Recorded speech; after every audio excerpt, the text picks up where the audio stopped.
Hello everyone, मेरा नाम है आशीष एंड आई होप कि आप सब स्वस्थ होंगे, मस्त होंगे। आप सबका स्वागत है मेरे इस यूट्यूब चैनल में। आज के वीडियो में हम जानेंगे कि जब हम बड़े शौक़ से नर्सरी से कोई पौधा लेकर आते हैं, फूल का, फ्लावर का, फल का, किसी भी प्रकार का, तो हमारी कुछ गलतियों के कारण वो पौधा जब हम गमले में ट्रांसफ़र करते हैं तो वो सूख जाता है 1 महीने 2 महीने के बाद में। तो हमें बड़ा अफसोस होता है और हम ये सोचते हैं कि हमने ऐसी क्या गलती करी जिसके कारण हमारा पौधा सूख गया। आज का वीडियो मैं इसी टॉपिक पे होने वाला है। हम पूरा डिटेल में जानेंगे कि हमें ऐसी कौन सी गलतियों को अवॉइड करना है, हमें किन किन चीज़ों का ध्यान रखना है कि जब हम नर्सरी से लाए हुए पौधे को गमले में ट्रांसफ़र कैसे करना है, उसकी मिट्टी कैसे तैयार करना है। इन सब चीज़ों को हम इस वीडियो में जानेंगे। तो आप सबसे रिक्वेस्ट है इस वीडियो को पूरा एंड तक ज़रूर देखें और आपको अगर वीडियो की जानकारी अच्छी लगती है तो आप मेरे चैनल को सब्सक्राइब करके उस पर लाइक ज़रूर करें। सबसे पहली चीज़ इसका हमें ध्यान रखना है सही गमले का सिलेक्शन करना। जैसे हम इस गुलाब की बात कर रहे हैं, इस गुलाब के पौधे के लिए, तो एक तो गमले में जो हाइट होती है वो प्रॉपर होनी चाहिए। जैसे 8 इंच का गमला हम इस गुलाब के लिए यूज़ कर रहे हैं। दूसरा, उसमें ड्रेनेज होल प्रॉपर होना चाहिए, पानी की निकासी बहुत अच्छी होनी चाहिए। सेकंड और सबसे इम्पोर्टेंट पॉइंट जिसका हमें ध्यान रखना है कि एक अच्छी मिट्टी तैयार कर रहे हैं हम हमारे प्लांट के लिए। एक अच्छी मिट्टी कैसे तैयार होगी? जब उसके अंदर सही मात्रा में फर्टिलाइज़र, फंगीसाइड, पेस्टिसाइड ये सब हम मिलाएंगे तो हमारे प्लांट की जो ग्रोथ रहेगी वो बहुत बढ़िया रहेगी और उसमें अनेकों जो रोग आने वाले होंगे उससे उसे बचाव मिलेगा। एक अच्छी स्ट्रॉन्ग मिट्टी इन सब रोगों से हमारे प्लांट को बचाएगी। एक अच्छी मिट्टी तैयार करने के लिए आपको सबसे पहले एक नॉर्मल सी मिट्टी जो हमारी खेत की मिट्टी है, गार्डन की मिट्टी है, वो लेना है। फिर उसमें आपको ऐड करना है सबसे पहले कोकोपीट। देखिए, कोकोपीट अपने आप में कोई फर्टिलाइज़र नहीं है, लेकिन ये हमारी मिट्टी को पोरस बनाता है। जो प्लांट की रूट्स रहेगी वो प्रॉपर एयर सर्कुलेशन उसमें बना रहेगा कोकोपीट के कारण। मॉइस्चर लेवल जो रहता है मिट्टी का वो भी इजी मेंटेन करती है कोकोपीट। तो इसको आप ऐड कर सकते हैं 30-40% तक। सेकंड, फिर आपको लेना है, ये मैंने लिया है वर्मी कंपोस्ट। आप वर्मी कंपोस्ट भी ले सकते हैं और देसी जो हमारी गोबर की खाद रहती है, डीकम्पोज, अच्छी डीकम्पोज हुई गोबर की खाद, वो भी ले सकते हैं। इसकी क्वांटिटी आप 10% तक ज़रूर ऐड करें। उसके बाद आपको लेना है फंगीसाइड, क्योंकि हमारी मिट्टी में कुछ फंगस आ सकती है, उसके कारण आपको एक फंगीसाइड का यूज़ करना है। तो ये हमारे पौधे में, रूट्स में किसी तरह की फंगस नहीं आने देगा। आप ऑर्गेनिक अगर यूज़ करना चाहते हैं तो आप हल्दी का यूज़ कर सकते हैं, वो ऑर्गेनिक रहता है। नेक्स्ट आपको यूज़ करना है नीम पाउडर का। ये बहुत ही इंपॉर्टेंट इंग्रेडिएंट है। ये नीम पाउडर जो होता है ये फंगीसाइड का, पेस्टिसाइड का, इंसेक्टिसाइड का, तीनों का काम करता है, जिसके कारण हमारे रूट्स रहेगी जो पौधे की, उसमें किसी तरह का फंगस नहीं आएगा, कोई बैक्टीरिया नहीं आएगा, कोई कीड़ा नहीं आएगा। तो इसको आप ऐड करें, इसको भी आप 5 से 10% तक ऐड कर सकते हैं। नेक्स्ट आपको यूज़ करना है राख का, जो हमारी लकड़ी के जलने के बाद जो रेसिड्यू बचता है राख का। ये हमारी मिट्टी की पीएच की वैल्यू को मेंटेन करता है। अगर हमारी मिट्टी ज़्यादा एसिडिक हो गई है तो उसको कम एसिडिक करेगा, और अगर एसिडिक नहीं है तो उसको थोड़ा सा एसिडिक बना देगा।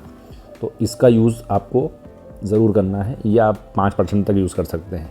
नेक्स्ट हमने जो लिया है पाउडर फॉर्म में यूमिक एसिड। ये जो हम मिट्टी में जितना भी फर्टिलाइज़र हम देंगे उसको एक्टिव कर देता है। कई बार क्या होता है, हम मिट्टी में बहुत सारा फर्टिलाइज़र देते हैं लेकिन उसको एब्जॉर्ब मिट्टी नहीं कर पाती है, तो ये उसे एब्जॉर्ब करने में हेल्प करता है। इसकी क्वांटिटी हमें सिर्फ 1 चम्मच इतनी ही लेनी है, इससे ज़्यादा हमें इसे यूज़ नहीं करना है। बताई गई सारी चीज़ों को मिट्टी में डालने के बाद में इसे अच्छे से मिक्स कर लें। ये जो मिट्टी हमने तैयार करी है, ये मिट्टी आप नर्सरी से किसी भी प्रकार का पौधा लेके आएँ, उस पौधे के लिए ये मिट्टी तैयार करें आप। ये सारे पौधों के लिए एप्लीकेबल है ये वाली मिट्टी। प्लांट को किसी दूसरे गमले में ट्रांसफ़र करने से पहले आप एक चीज़ का विशेष ध्यान रखें कि जब भी हम नर्सरी से जो प्लांट हम घर पे लेकर आए हैं उसके एटमॉस्फेयर को एकदम से चेंज ना करें।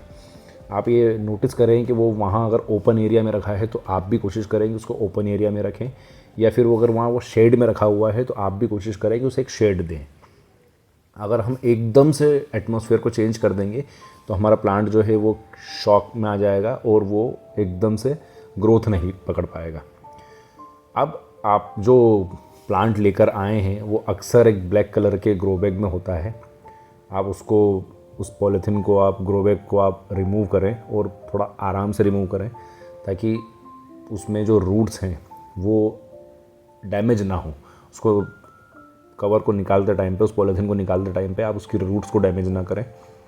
उसके बाद जो मिट्टी उसमें यूज़ की जाती है वो चिकनी मिट्टी होती है, वो ज़्यादा टाइम तक हमारे प्लांट को ग्रोथ नहीं दे पाती है।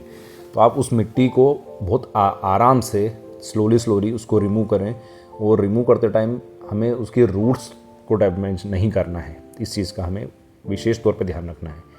एक पॉइंट मैं स्टार्टिंग में आपको बताना चाहता था लेकिन अब मेरे को याद आ रहा है तो मैं बता देता हूँ आपको कि हम जो प्लांट को सिलेक्ट कर रहे हैं नर्सरी में, उस प्लांट को आप अच्छे से देख के सिलेक्ट करें, वो डिफेक्टेड ना हो, कहीं से कोई मुरझाया हुआ ना हो, उसमें कोई बीमारी ना लगी हो।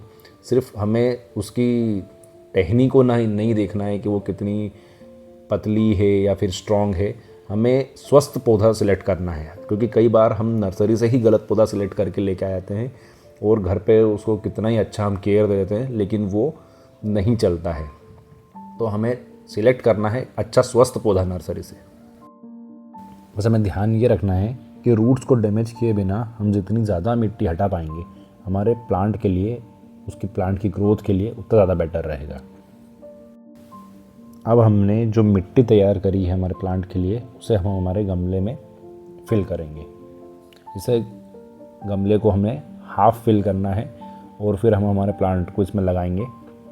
एक बार फिर मैं आपको याद दिला दूं कि जो हमने गमला सिलेक्ट करा है उसमें प्रॉपर ड्रेनेज होल होना ज़रूरी है, क्योंकि एक्सेस पानी जितना जल्दी हमारे गमले से बाहर निकल जाएगा उतना ज़्यादा हमारे प्लांट की ग्रोथ के लिए बेटर रहेगा।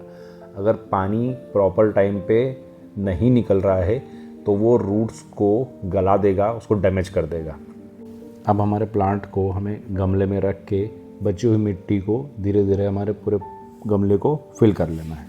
मिट्टी को पूरे तरीके से गमले में भर लेने के बाद में गमले को थोड़ा सा प्रॉपर आप ऐसे ठोक लें, थोड़ा सा अच्छे से हिला लें, इससे जो मिट्टी है वो प्रॉपर तरीके से सेटल हो जाएगी।